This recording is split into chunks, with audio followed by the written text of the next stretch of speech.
নমস্কার, আপনারা দেখছেন নিউজ নাও। আপনাদের সঙ্গেই রয়েছি আমি সহেলি। শুরু হচ্ছে 3টের সংবাদ। নিম্নচাপ মিধিরির জেরে বেহাল রাজ্যের আবহাওয়া। ইতিমধ্যেই সতর্কতা জারি করা হয়েছে হাওয়া অফিসের তরফ থেকে। উত্তর পশ্চিম বঙ্গোপসাগরের উপর সৃষ্টি হওয়া গভীর নিম্নচাপ মিধিলি ক্রমশ শক্তি সঞ্চয় করে আরও গভীর নিম্নচাপে পরিণত হচ্ছে। নিম্নচাপটি গত 6 ঘন্টায় 20 কিলোমিটার বেগে উত্তর ও উত্তর পূর্ব দিকে সরে গিয়েছে। আগামী 24 ঘন্টার মধ্যেই এই নিম্নচাপ ঘূর্ণিঝড়ে পরিণত হয়ে বাংলাদেশ উপকূলে আছড়ে পড়বে, যার জেরে আগামী 24 থেকে 48 ঘন্টা রাজ্যে ভারী থেকে অতি ভারী বৃষ্টিপাতের সম্ভাবনা রয়েছে। বৃহস্পতিবার রাত থেকেই আবহাওয়ার পরিবর্তন দেখা গিয়েছে রাজ্যে। শুক্রবার সকাল থেকেই রাজ্যের বিভিন্ন অংশে বিক্ষিপ্তভাবে মাঝারি থেকে ভারী বৃষ্টিপাত শুরু হয়েছে, চলবে আগামী 2 দিন পর্যন্ত, এমনটাই জানাচ্ছে আবহাওয়া দফতর। এই নিম্নচাপের জেরে ইতিমধ্যেই সতর্কতা জারি করা হয়েছে মিজোরাম এবং ত্রিপুরায়। ত্রিপুরার সিপাহীজলা, গোমতী এবং দক্ষিণ ত্রিপুরা এই 3 জেলায় আগেই বিশেষ সতর্কতা জারি করেছিল আবহাওয়া দফতর। তবে ইতিমধ্যেই আগামী 24 ঘন্টায় খোয়াই, ঊনকোটি, উত্তর এবং পূর্ব ত্রিপুরা জেলায় বজ্রবিদ্যুৎ সহ ভারী বৃষ্টিপাতের সতর্কতাও জারি করা হয়েছে। Bureau report, news now. কাশ্মীরে সেনা ও জঙ্গির মধ্যে চলল গুলির লড়াই। কুলগামে রাতভর চলল এই গুলির তাণ্ডব। সেনার গুলিতে নিহত 3 লস্কর জঙ্গি। দীর্ঘদিন ধরে জঙ্গি সমস্যায় জর্জরিত ছিল পাহাড় ও জঙ্গল ঘেরা কুলগাম জেলার ধমহাল হাঞ্জিপোরা এলাকা। গোপন সূত্রে খবর পেয়ে বৃহস্পতিবার বিকেল 5টা থেকে কুলগাম জেলার ধমহাল হাঞ্জিপোরা এলাকার তল্লাশি অভিযান শুরু করে নিরাপত্তা বাহিনী। পুলিশ ও সেনা যৌথ অভিযান চালায় গোটা এলাকায়। সামনো গ্রামে লুকিয়ে থাকা জঙ্গিদের সঙ্গে গুলির লড়াই শুরু হয় রাতে, যা চলে শুক্রবার ভোর পর্যন্ত। শুক্রবার ভোর রাতে নিরাপত্তা বাহিনীর গুলিতে নিহত হয় 3 লস্কর জঙ্গি। আরও জঙ্গি লুকিয়ে থাকার আশঙ্কা করছে পুলিশ ও সেনা। গ্রাম জুড়ে অব্যাহত রয়েছে এই অভিযান। Bureau report, news now. নয়া সাইবার প্রতারণার কবলে ভারতবাসী। গ্রাহকদের সতর্ক করতে বিজ্ঞপ্তি জারি ভারতীয় টেলিকম নিয়ন্ত্রক কর্তৃপক্ষের। দেশের বিভিন্ন প্রান্তের গ্রাহকদের কাছ থেকে বেশ কিছুদিন ধরে এক নতুন অভিযোগ পাচ্ছিল ট্রাই। জানা যাচ্ছিল যে বেশ কিছুদিন ধরে কিছু সংস্থা থেকে বিভিন্ন ব্যক্তি ফোন করে গ্রাহকদের ভয় দেখাচ্ছে। বলা হচ্ছে তাদের নম্বর থেকে আপত্তিকর বার্তা পাঠানো হয়েছে, সেই জন্য তাদের পরিষেবা বিচ্ছিন্ন করে দেওয়া হবে। আরও বলা হয়েছে তাদের আধার কার্ড নম্বর ব্যবহার করে সিম নেওয়া হয়েছে এবং সেই সিম বেআইনি কাজে ব্যবহার করা হচ্ছে। সংযোগ বিচ্ছিন্ন হওয়া থেকে আটকাতে গ্রাহকদের স্কাইপ ভিডিও কলেও আসতে বলা হয়েছে। এই প্রতারণার খবর পেয়ে ট্রাইয়ের পক্ষ থেকে বলা হয় যে ট্রাই কোনোভাবেই এই ধরনের গ্রাহকদের ফোন করে বা মেসেজ করে হুমকি দেয় না অথবা ভিডিও কলেও আসতে বলে না।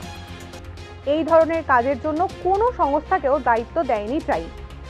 এই ধরনের জালিয়াতির বিরুদ্ধে ট্রাই অতি শীঘ্রই ব্যবস্থা নেবে। এ বিষয়ে টেলিকম বাণিজ্যিক যোগাযোগ গ্রাহক আধিকারিক নিয়ন্ত্রণ বিধি 2018 অনুযায়ী ব্যবস্থা নেওয়া হবে বলেও জানানো হয়েছে। এ ধরনের জালিয়াতির খবর পেলে গ্রাহকদের নিজস্ব পরিষেবা প্রদানকারী সংস্থার সঙ্গেও যোগাযোগ করতে বলেছে try. Bureau report, news now.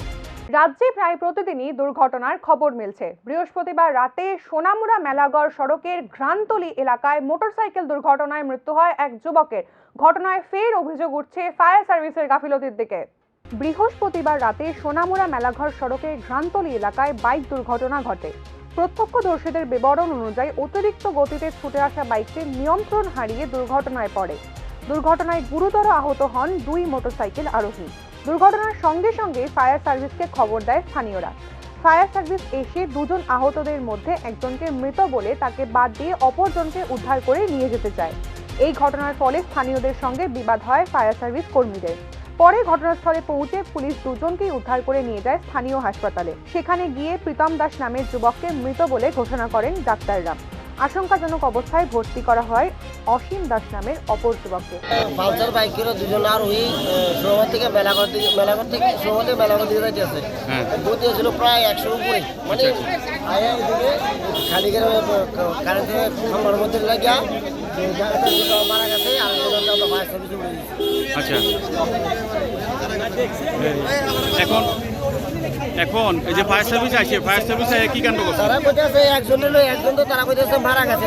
কি মারা গেছে না নাকি ইয়া আছে জীবিত, আমরা তো কইতে পারি না। আমরা কইতেছি 2 জনে নিয়ে যাচ্ছি, তারা কইতেছে একজনে যাবো। তখন আমরা সবাই মিলে বলছি না 2 জন নিয়ে যাও, পুলিশে ইয়া করবো, আইডেন্টিফাই করবো মারা গেছে না না। আমরা বলতে পারি না। তারা কি মানে একজন লইয়া প্রথম রওনা দিছিল, তারা কইতেছে পরে তো মারা গেছে। পরে আপনাদের সহযোগিতা দুজন নেওয়া হয়েছে, হ্যাঁ পরে এখানকার পাবলিকের সহযোগিতা করছে, এরপরে দুজন হ্যাঁ, পরে নেওয়া হয়েছে। আমাদের সব করিয়া দুজনে উড়ে গেছে। Bureau report, news now. ইতিমধ্যেই ফাইনালে পৌঁছে গেছে ভারত। অপরদিকে ইডেনে দক্ষিণ আফ্রিকার সঙ্গে লোমহর্ষক সংঘর্ষের পর অজিরাও পেয়েছে আহমেদাবাদের টিকিট।